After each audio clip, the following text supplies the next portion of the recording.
ನಾನು just 5-10 kgs over wait ಇದ್ದೀನಿ.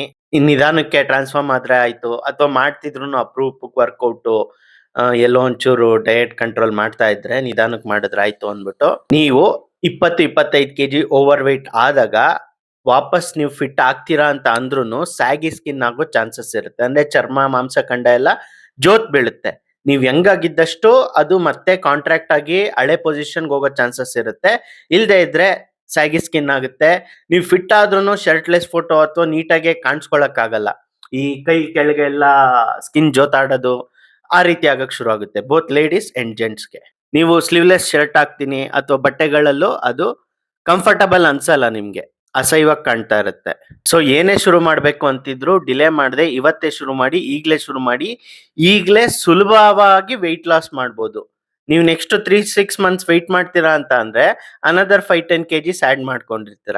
ಆಗ ಇನ್ನ ಕಷ್ಟ ಆಗಕ್ ಶುರು ಆಗುತ್ತೆ.